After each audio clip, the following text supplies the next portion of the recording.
Good morning, guys. Welcome back to the channel, or welcome to the channel if you're new here. My name is Amber. I'm originally from New York City, but I've been living in Japan for the past 3 years. I am a chef turned English teacher turned internet video maker. I actually just moved to Tokyo from Kyoto, so this is the first video from my new apartment. Welcome. I will show you the apartment in detail in another video. I feel like I need to buy more plants before I do that. I am a millennial, so plants are important to us. But anyway, since my last video, I've been getting a lot of questions about what I do, what my new job is in Tokyo. So I thought I'd come on here and talk a little bit about that today and possibly inspire some of you who want to move to Japan, but maybe don't want to be an English teacher forever. Personally, I feel like when I want to achieve something or I make a new goal, I love to see other people's journeys and experiences. I find it really helpful and inspiring, so I thought I'd put my story out there in case it possibly does that for someone else. So my job. So yeah, I got a job as a full-time content creator. Right now I'm in Ginza filming some B-roll for a YouTube video that we're working on. I work for a company, so this is not my personal channel. I'm not a full-time content creator just from like my YouTube channel that you're watching right now.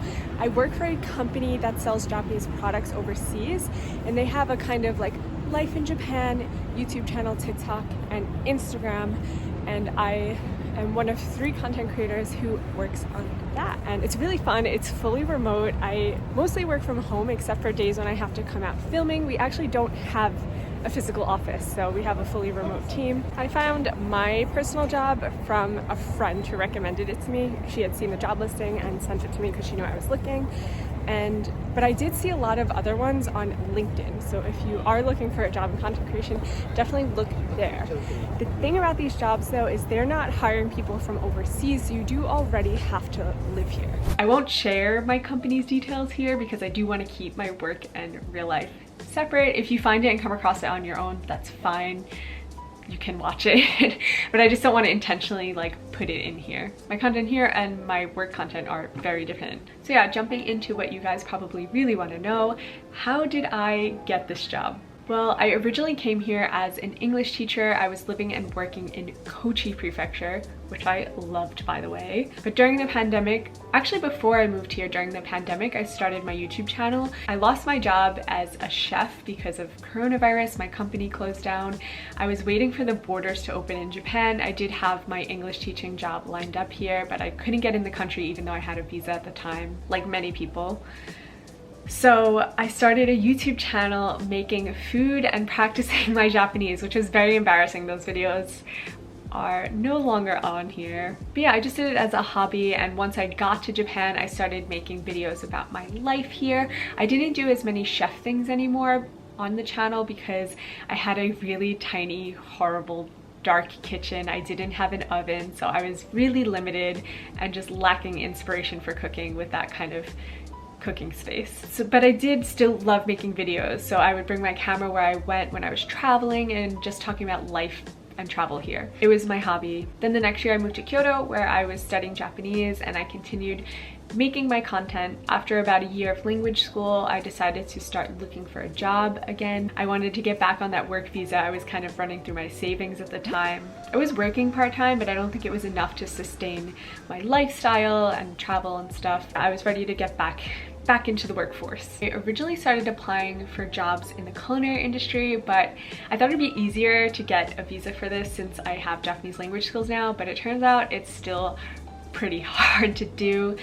I also started applying for jobs in English teaching and hospitality, like tourism and travel type things, which I was hearing back from these jobs, and they were interested in hiring me, but they just didn't want to sponsor my visa. They were looking for people who already had work visas that could just like switch their job. So yeah, that sucked because I had a student visa. I needed to switch to a work visa. You can't work full-time on a student visa. So yeah, then my friend who is also doing content things, she recommended this job to me, and I applied. It was a video application, so I had to send in a YouTube video, and I got the job. I didn't know it at the time, but my YouTube and like Instagram and TikTok hobby that I was doing for the past 3 years ended up sort of being like my portfolio for my current job. So yeah, if I was to give any advice to anyone who wanted to work in content creation in Japan, it would be to first get a job in Japan, whether that's English teaching or tech or anything, any way you're able to get a job here, do that. While you're here, start building up your portfolio, make your YouTube channel, your TikTok and Instagram, try to post consistently.